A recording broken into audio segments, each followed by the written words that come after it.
Hello, guys, and welcome back to my YouTube channel.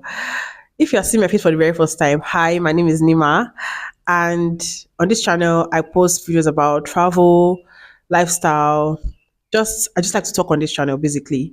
If you're not yet subscribed to my channel, please subscribe to this channel, and so that you can stay updated on my new videos, and so that you can be alerted whenever I post.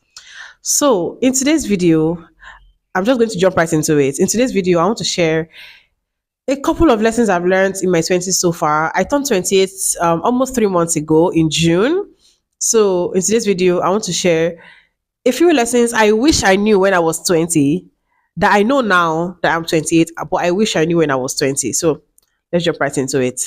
The first lesson, well, in my early 20s, I was so like pressed about getting married. Like you would think there was like a clock hanging over my head, or like someone was pressuring me, or my family was pressuring me, which was far from it. Like I come from kind of family where they don't pressure women to get married. Like nobody pressures ladies to get married in my family. I have cousins and aunties who got married in their 30s, but for some reason I was so pressed about getting married in my early 20s. In fact, I had this idea that I was going to get married before I turned 24. So, like, the first lesson I have learned now that I'm 28 and I'm actually married is that there's no rush to get married. I wish so, like, people did tell me at the time. People did tell me at the time, but for some reason, I just could not accept that.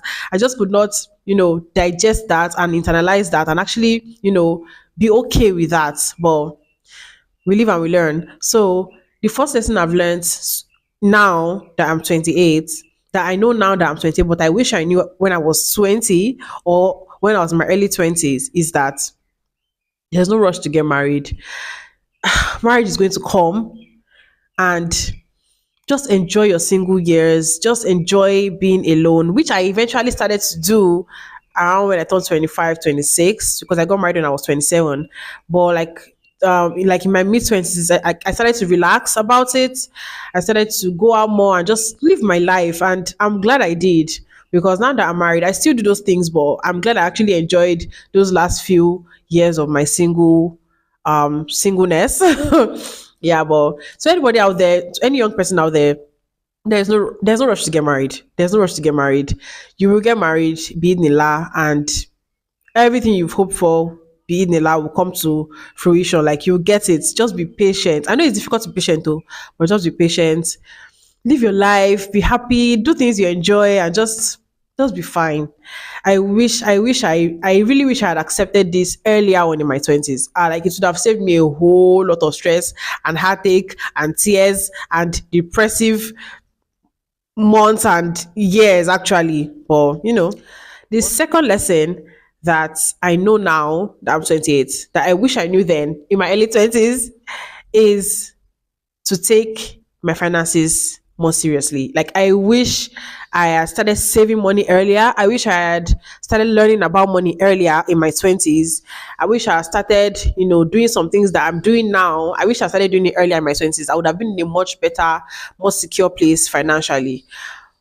You know, um, I don't really have a lot of regrets in my life, and I try not to say, "Oh, I regret this, I regret that." But one thing I wish I had started doing earlier, though, I really, really wish I started doing earlier, was like taking money seriously, saving my money, investing money, like just learning about money and planning for my future. Yeah, like planning for the future. I wish I started earlier. So yeah, to any young person out there, if you have started earning money, even if you are still collecting allowances from your parents or your guardian or whoever, try to save some of it and try to invest, halal investments, though my own case, halal investments.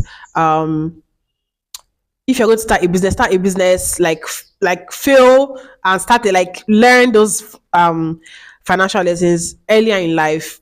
Like it's better to learn financial lessons earlier in life than later in life, because when you're young, guys, you have to recover from those financial setbacks, or financial disappointments or challenges or whatever, than when you are older.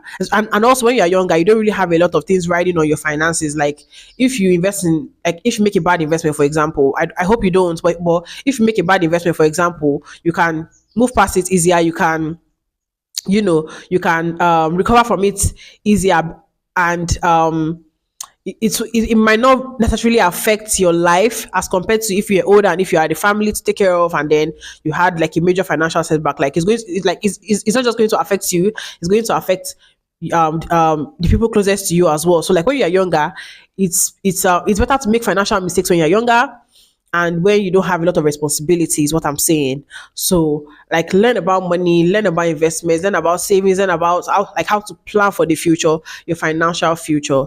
It is better to do those things when you're younger. And I wish I knew that in my early 20s. But I do know that now, and I'm actually working towards my future, and I'm actually like implementing some of these things I wish I knew when I was in my early 20s. The third lesson I now know at 28 that I wish I knew in my early 20s is that family is very important. Because like now more so than any other time in my life, because recently I went through some traumatic experiences, and the people who have been there for me the most besides my husband is my family, like my immediate family, my dad, my stepmom, my siblings, my cousin. Ah, my God. I am so grateful for these people. I am so grateful I have them. I'm so grateful that these people even love me. Like I feel so lucky. I feel so blessed that I'm loved by these people. So such that they are willing to drop anything they are doing to be there for me, to listen to me, to help me, to you know, just to be there for me. And I wish I had tried to develop a healthier relationship with them in my early 20s, because things were not as healthy as they should have been with my family, between me and my family when I was in my early 20s. Like there was a lot of friction back then, especially between me and my dad. And I just wish things were better then, because things are so much better now, and I'm so grateful for it, and I'm better for it. And I do not joke with this set of people. Like I don't joke with them. Like I like the way they are for me. I try to be the same way for them. Um, I have a healthy relationship with my sisters now. We talk like friends. We share things. We like. I just love it. Like I just love this for us. And I wish I'd had this earlier in my 20s. It would have saved me. Like I wouldn't have had to go through a lot of things alone, and I wouldn't have felt so alone going through some things I went through back then. I wouldn't have felt so alone going through some things I went through back then. I wouldn't have felt like I had to be strong for myself all the time, because now I have people that can comfort me, that can encourage me, that can support me, that can advise me, that can fight for me, that are there for me in every way. And I'm so grateful for that. I feel so lucky. I know that I am blessed, and I do not take it for granted. And I just wish I had had it earlier in my 20s, but I do have it now, and I'm so grateful for it. The fourth lesson I know now in my late 20s that I wish I knew in my early 20s is start now, start early. There are so many things I wanted to do over the years. There are so many things I wanted to do over the years, and I just wish I started earlier. It's as simple as that. Even this YouTube channel, I've had this idea to start a YouTube channel for like past I would say like 3 or 4 years. I only just started it last year. And I'm still not even consistent, but at least I've started it. Like I think sometimes that like I wonder where I would be if I started this YouTube channel the time I actually like had the idea. Like I know how much I would have grown. I know where I would have gotten to at this point. And just something I think about. Just like, I wish I started earlier. So if there's anything you want to do, if there's any dream you have, if there's any goal you have, anything you want to achieve, start now, start early is what I have to tell you. Start now, start early. Start as early as possible. Start as soon as the idea comes to you. Start. Start with what you have. Start with as little as you have. Just start. Because the future you will be grateful for the past you. Like your future self will thank you for starting earlier. Like now I just tell myself that Nima, start now, because a year from now will thank Nima a year ago for starting this YouTube channel when she started this YouTube channel. So if there's anything, if there's a business, if there's a course, if there's a goal you want to achieve, an artistic project, a creative project, whatever it is, you want to write a book, you want to write like you want to, anything you want to do, any project you want to undertake, start now, start early. Your future self will thank you. Don't let fear or doubt or the naysayers or any negative energy or anybody saying anything negative to stop you. Start as early as possible. Start as soon as the idea comes to you. So long as you're sure that that's what you want to do, just start. Just like dive headfirst into your goals. Dive into your goals like with your full chest, and your future self will thank you for it. Don't wait. Don't doubt yourself. Don't overthink. Don't overplan. Don't overanalyze. Don't, worry yourself about, oh, I don't have this yet, I don't have that yet. Start with what you have at that point in time and grow from there. Your future self will be so grateful that you started at the time you started, because there is this saying I like to reference. Like, if somebody wants to, for example, someone, I'm 28 now, and if I want to study medicine in Nigeria is a 6 year course. Should be a 6 year course. And then if I'm like, oh, I'm too old to study medicine, or I'm too old, like, by the time I finish, I'll be 36. I will turn 36 anyway. So do I want to be 36 and I've completed my medical studies, or 36 and still saying, oh, I'm too old, I'm too old, I'm too old? Like, do you get? So that age you are afraid of approaching without having, like, I'm thinking you are too old, or that age you think it's too old to achieve something, that age will come anyway. So do you want to attain that age and get to that age having achieved your goals, or do you want to attain that age still overthinking and saying, I'm too old, I'm too old, I'm too old? So start now, start early, start earlier. The fifth lesson I have learned in my late 20s, that I wish I had learned in my teenage years actually, is that you don't need to be on social media. I don't need to be on social media. Nobody needs to be on social media, to be honest.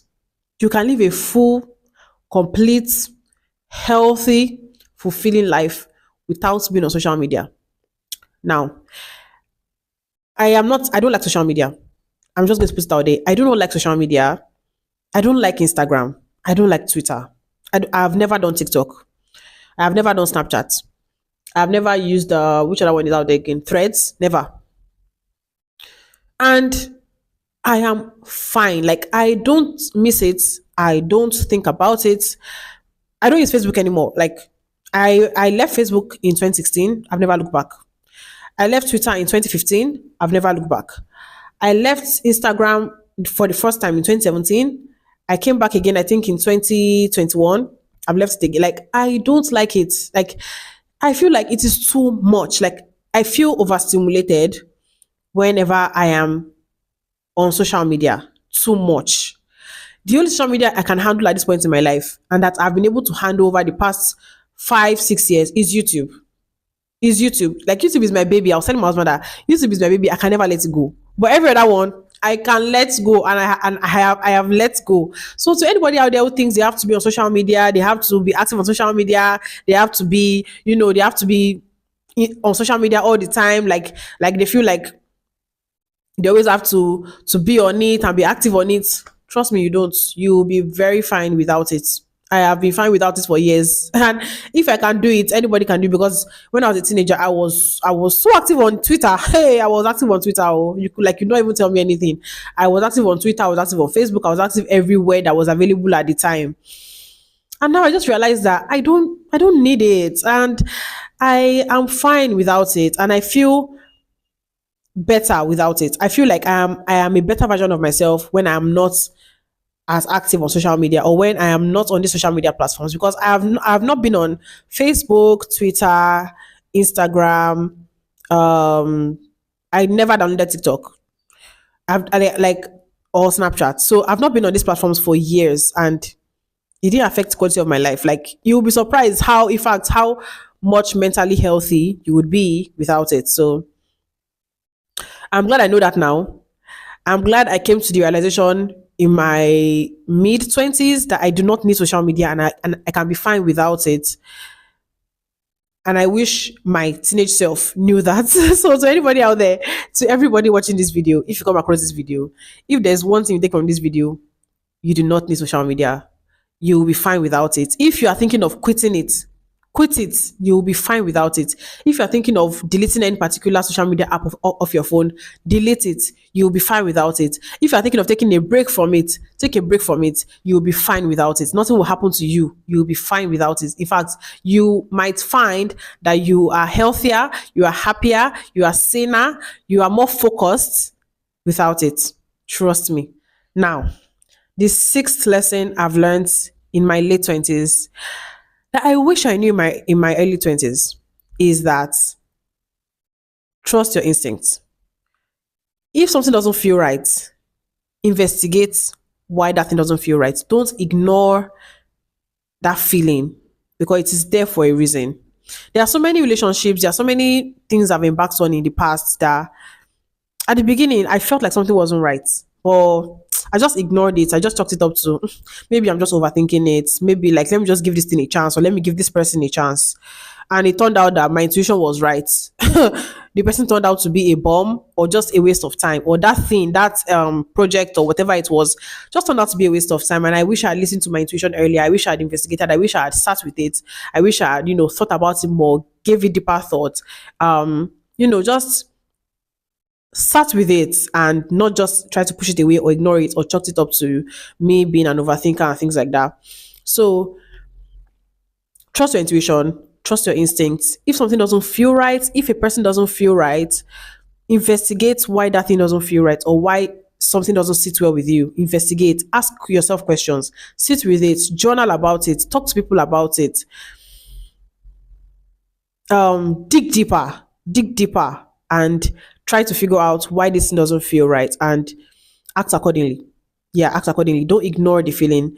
Don't try to suppress it, because with time I have found that in those situations where I felt like things, and not it, like it doesn't necessarily have to feel like things were not right from the beginning. If at any point in anything you are doing, things start to not feel right at any point, even if you're halfway through it or you're almost done with it or you're almost at the finish line, if something doesn't feel right deep down in your heart, in your mind,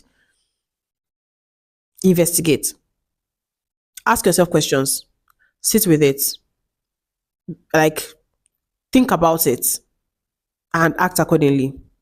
Because from my experiences, I found that most of the time our intuition is trying to tell us something, not necessarily a negative thing. It might actually be a positive intuition about something, like your mind, your intuition tells you to do something. Like you feel like this thing is actually what you should do. That is how I felt about this YouTube channel. I felt like this is something I feel I should do. Like, and for a long time I was ignoring it, but eventually I decided to act on it. So if your intuition tells you to do something, to try something, to embark on something, to look into something, it will not be a bad idea to actually follow it and see where it leads you to. Because there's a reason why you feel that way. There's a reason why your mind is telling you to try something or to, or to not try something, or like whatever it is. It could be that your intuition is urging you and directing you to try something or not try something, or to do something or not do something. Whichever one it is, investigate it, sit with it, and act on it and act accordingly. Yeah. The seventh lesson I've learned in my late 20s is that life will throw you curveballs. At least in my life has not been a straight path. It has not been. And I don't think it has been, and I don't think it is for anybody. I don't know. At some point in your life, you will experience like zigzags, a period in your life when things are not going linearly. And at least for me, I'm grateful in a way that my life like has not gone the way I thought or I imagined it was going to be. And I started to experience curveballs. I started to experience, the zigzags of life earlier in life.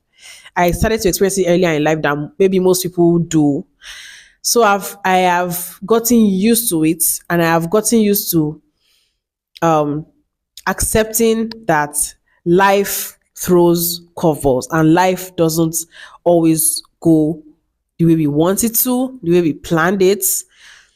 And now at 28 years old, I bounce back quickly from disappointments. Like that's one thing I have realized about myself. I am more resilient and I bounce back quickly from setbacks. I bounce back quickly because my life, like leading up to this point, has been anything for, like, has been anything but straight and easy. It has been easy, oh, in so many ways. Like, don't get me wrong. My life has not been difficult, but a lot of things in my life did not go the way I wanted it to go. So now I tend to bounce back quickly from setbacks and disappointments. And because life taught me earlier in my life that life doesn't always go as planned. Sometimes things do go as planned. Yeah, sometimes things do go as planned.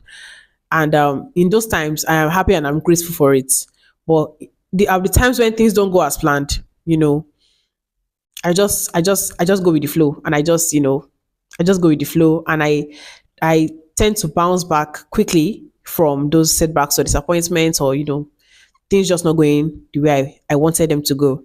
So um in my early 20s, I used to fight it. Like, I used to feel that maybe there's something I could have done better. I used to blame myself. I used to think, maybe there's something I could have done better. Maybe there's something I should have done better. Maybe there was something, like, I used to self blame a lot. And I don't do that anymore, at least for the most part. I don't do that anymore because I know that life is just life in life, just lives. Life just does what it does best. It lives. So I don't I try not to overthink things. When things don't go well, I just try to move on. I just try to move past it. I make myself happy. I do whatever I can do to make myself happy, to comfort myself, to console myself, and I just try to move past it. I don't self blame. I don't ruminate. I don't you know start doubting myself and start um you know like just blaming myself or thinking maybe I must have done something wrong, or maybe I didn't do something right. No, I just try to comfort myself, find solace in whatever I can find solace in, and I just try to move on. That's just how I handle setbacks now. So life is not a straight path for most people. In fact, I don't think it is for anybody, to be honest. I don't think life is a straight path or a straight road for anybody. So however life comes at you, try to go with the flow as much as you can. If things don't go well, you're allowed to feel sad about it. You're allowed to, um, you know, feel sad, or, like, feel your feelings about it. But just after feeling your feelings about it, try to move on. Just try to move forward and move past it and move on to the next thing, or try again if you want to try again, or whatever it is. Yeah, that's it. The eighth and final lesson I want to talk about in this video is that everything will be okay. There's a word that has been coming to my mind often, like recently. It is an Igbo word. If you didn't know, my mom is Igbo. My mom was Igbo. So, like, the entire, like, my mom's side of the family is Igbo. So the word is Ogadimma. It means everything will be okay. It is actually the name of a book I want to read. Um, and I just keep, like, it just keeps coming to me that everything will be okay. Like, everything will be okay. I repeat that word to myself a lot. I write it down in my journal. I write it on my WhatsApp status. I think about it. I sit with it. I allow it to comfort me. I just allow it to soothe me and to give me solace.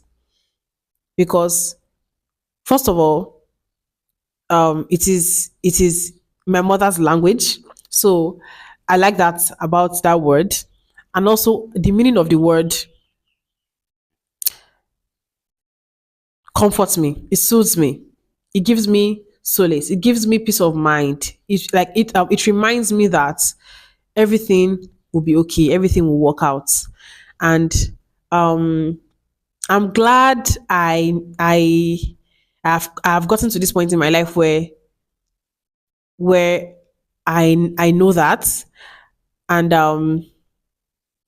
I wish I'd known that earlier. in my 20s that no matter what is going on, no matter what is happening, no matter the trials and tribulations and the ups and downs of life, whatever is going on, everything will be okay. Ogadima, everything will be just fine. Everything will be all right. Everything will be okay. Everything will work out, be it in the best way. You will be fine. You will not crumble to pieces. And even if you crumble to pieces, you will be whole again. Even if you experience the worst of the worst of the worst, which I hope we don't. But even if we do, everything will be fine. You will be fine. You would recover. You would regain yourself. You would be strong again. You will be fine again. You will smile again. You will laugh again. You'll be able to enjoy life again. Like, I find comfort in that word a lot because it reminds me of this lesson that I now know at 28, which is that everything will be all right. Everything will be fine. Everything will be okay. So we have come to the end of this video. I hope this video teaches you one or two things, and I hope you stay tuned to this channel. Yeah, I hope you subscribe to this channel. I hope you subscribe. Please subscribe to this channel. Like this video. Share this video if you want to. If you feel like, please do. I hope you do. And I hope you come back again for us to chat more. Leave a comment down below, please. Leave a comment. Tell me some lessons you've learned, in your 20s. If you're in your 30s already, if you're in your late 20s, tell me some lessons you've learned so far in your 20s. If you're in your 30s, tell me some lessons you learned in your 20s that you now live by in your 30s. Or if you're in your 40s, like at whatever stage you are, whatever age you are, I would love to hear from you in the comment section. Let's keep this conversation going. I love to talk to you guys. I love to respond to comments. I just love to see it. I love that for us. So let's continue that in the comment section down below. I'm going to leave the link to the book Ogadima in the description box also down below for anybody who wants to get it. It was written by Ukamaka Olisakwe, and I'm going to leave that in the description box down below for anybody who wants to buy the book. I recommend the book to anybody. I've read the first few chapters of the book and I was hooked, and I cannot wait to order this book, and I'm just looking forward to reading it. And yeah, I'll see you guys in my next video. Bye, guys.